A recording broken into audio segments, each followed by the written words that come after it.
Hi, നമുക്ക് നല്ല അടിപൊളി തരിക്കഞ്ഞി ഉണ്ടാക്കിയല്ലോ. ഞാൻ അങ്ങനെ ഇട്ട് ഉണ്ടാക്കാറുള്ളത്. നിങ്ങളൊക്കെ എങ്ങനെ ഉണ്ടാക്കാറുള്ളത് ഒന്ന് കമൻറ്റ് ചെയ്യട്ടോ. അപ്പോൾ നമുക്ക് വീഡിയോയിലേക്ക് പോകാം. അപ്പോൾ ആദ്യം സേമിയ മാത്രം ഞാനൊന്ന് വേവിച്ചെടുക്കുന്നുണ്ട് കേട്ടോ.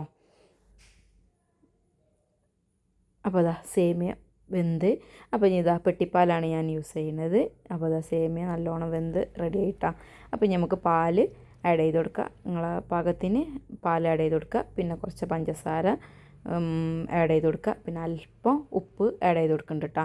നല്ലോണം ഒന്ന് ഇളക്കി യോജിപ്പിക്കുക. അങ്ങനെ പാലൊക്കെ നല്ല തിളച്ച് വന്നാൽ നമുക്ക് റവ ഇട്ട് കൊടുക്കട്ടെ. റവ ഇട്ട് കൊടുത്താൽ ഇളക്കിക്കൊണ്ടിരിക്കണം, മറ്റേ കട്ടത്തും. അപ്പോൾ അങ്ങനെ ഇളക്കി നല്ലോണം ഇളക്കിക്കൊണ്ടിരിക്കുക. അപ്പോൾ റവ വേവുമ്പോൾ തീ ഓഫ് ചെയ്യട്ടെ. അപ്പോൾ ഈ പരുവത്തിലേക്കാണ്. അപ്പോൾ നമുക്ക് തീ ഓഫ് ചെയ്യാം.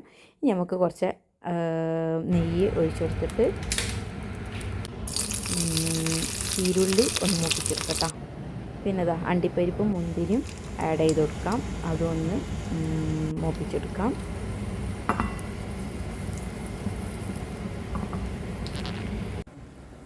നമുക്ക് ഇതിലേക്ക് ഒഴിച്ചു കൊടുക്കട്ടോ.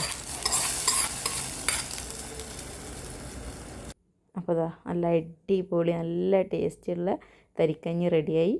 അപ്പോൾ നിങ്ങളൊക്കെ എങ്ങനെ ഉണ്ടാക്കാറുള്ളത് ഒന്ന് കമൻറ്റ് ചെയ്യ്. അപ്പോൾ ഇത്രയേ ഉള്ളൂ ഇന്നത്തെ വീഡിയോ.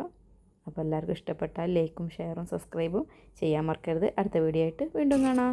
ബൈ.